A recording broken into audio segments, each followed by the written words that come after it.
அன்பு தமிழ் நெஞ்சங்களுக்கு ஆஸ்ட்ரோ தமிழ் ராஜாவின் அன்பான வணக்கங்கள். இன்றைய பதிவில் கடல் என்னும் வாழ்க்கையில் கஷ்டப்பட்டு கொண்டிருக்கும் கன்னி ராசி அஸ்த நட்சத்திரத்தில் பிறந்தவர்களே, கரை சேரும் நேரம் உங்களுக்கு வந்துவிட்டது. உங்களுடைய கஷ்டங்கள் 3 காணாமல் போகும் காலம் வந்துவிட்டது. ஆம், தமிழ் புத்தாண்டு பிறக்கப் போகிறது. அதனுடைய பலன்களை பற்றி பார்க்க போகிறோம். பதிவை ஃபுல்லாக பாருங்கள். நம்ம சேனலை மறக்காமல் சப்ஸ்கிரைப் பண்ணிட்டு கூட தர பெல் ஐக்கானை ப்ரெஸ் பண்ணி வச்சுக்கோங்க. மேலும் நம்ம சேனலில் குருப்பெயர்ச்சி பலங்கள் கன்னிராசி அஸ்த நட்சத்திரத்தில் பிறந்த உங்களுக்கு ஏற்கனவே பதிவிட்டாச்சு. பார்க்கலைன்னா சேனலில் போய் விசிட் பண்ணி பார்த்து பயனடைச்சுங்க. அஸ்த நட்சத்திரத்தில் பிறந்த நண்பர்களே, கன்னிராசிக்கு அதிபதி புதன் என்றால் அஸ்த நட்சத்திரத்துக்கு அதிபதி சந்திர பகவான். ரெண்டுமே கல்விக்கு காரகம் வைக்கக்கூடிய கிரகங்கள், புத்திக்கு முக்கியத்துவம் கொடுக்கக்கூடிய ஒரு கிரகங்கள். வாழ்க்கையில் எவ்வளவு கஷ்டங்கள் எவ்வளவு பிரச்சனைகள் வந்தாலும் உங்களுடைய மதியால் அதை சரி செய்வீர்கள் நீங்கள். அப்படிப்பட்ட உங்களுக்கு பல கஷ்டங்கள் சூழ்ந்து கொண்டிருக்கின்றன. காரணம், உங்களுடைய கன்னிராசியில் கேதுவான் நுழைஞ்சதுனால. கடந்த வருடம் அக்டோபரில் 2023 கேதுவான் உங்களுடைய கன்னிராசிக்கு உள்ள அடி எடுத்து வச்சார். அதனால் குழப்பங்களும் எடுக்கின்ற முயற்சியில் ஒரு தயக்கங்களும் உங்களுக்கு ஏற்பட்டு இருக்கும். ஆனால் குரு பயிற்சி இந்த வருடம் உங்களுக்கு சாதகமாக இருக்குது. மேச ராசியில் இந்த குருவான் மே மாதம் 1ஆம் தேதி இடப்பெயர்ச்சி அடைந்து ரிஷபராசிக்கு இடம் மாறுறாரு. அவருடைய 5ஆம் பருவம் உங்களுடைய கன்னிராசியில் பதியுது. ஸோ இது மிகுந்த ஒரு யோகத்தை கொடுக்குது.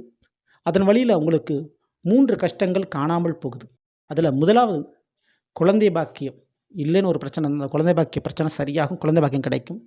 பிள்ளைகளால் ஒரு பிரச்சனை இருக்குது, பிள்ளைகளோட வாழ்க்கையை நினச்சி நீங்கள் கஷ்டப்படுறீங்க, பிள்ளைகளுடைய திருமண வாழ்க்கையை நினச்சி நீங்கள் கஷ்டப்படுறீங்க. அப்படிப்பட்ட கண்ணீர் விட்டுக்கூடிய அந்த கவலை மாறும், பிள்ளைகளுடைய வாழ்க்கை சிறக்கும்.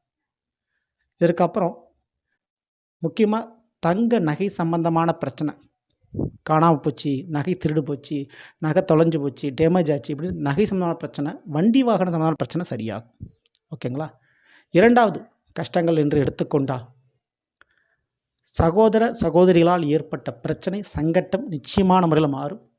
இடத்தால் நிலத்தால் ஏற்பட்ட பிரச்சனை தீரும். உடல் ரீதியான இரத்த குறைபாடு, பிளட்டில் ஏதாவது பிரச்சனை இருக்குது, உடல் நோய் இருக்குன்னா அது சரியாகும். 3வது கஷ்டம் காதல் பிரச்சனை கண்டிப்பாக சரியாகும்.